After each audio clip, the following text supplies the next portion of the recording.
जय श्री सीताराम। हे पुत्र, मन में आश्चर्य मत करो, तब से कुछ भी दुर्लभ नहीं। तप के बल से ब्रह्मा जी जगत को रचते हैं, तप ही के बल से विष्णु भगवान संसार का पालन करने वाले बने, तप ही के बल से रुद्र संहार करते हैं।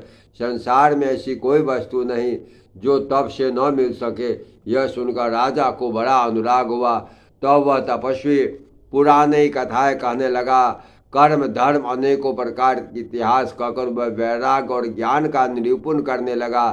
सृष्टि की उत्पत्ति, पालन और संहार की अपार आश्चर्य भरी कथा उसने विस्तार से कही। राजा सुनकर उस तपस्वी के वश में हो गया। तब उसने अपना नाम बतलाने लगा। तपस्वी ने कहा, हे राजन, मैं तुमको जानता हूँ, तुमने कपट किया, वह मुझे अच्छा लगा। हे राजन सुनो, ऐसी नीति है कि राजा लोग जहाँ तहाँ अपना नाम नहीं कहते।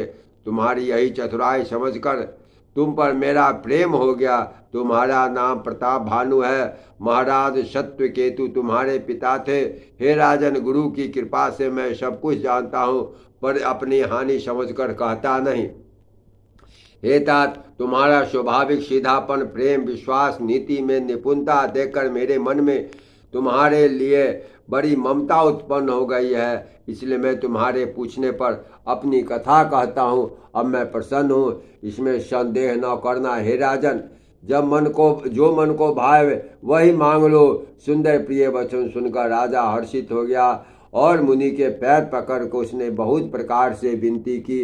हे दया के सागर मुनि, आपके दर्शन से ही चारों पदार्थ धर्म, अर्थ, काम और मोक्ष मेरी मुट्ठी में आ गए। तो भी स्वामी को प्रसन्न देखकर मैं यह दुर्लभ वर मांगकर क्यों शोक रहित हो जाऊं। मेरा शरीर वृद्धावस्था, मृत्यु, दुख से रहित हो जाए। मुझे युद्ध में कोई जीत न सके। पृथ्वी पर मेरा 100 कल्प तक एक छत्र अकंटक राज्य प्राप्त हो। जय श्री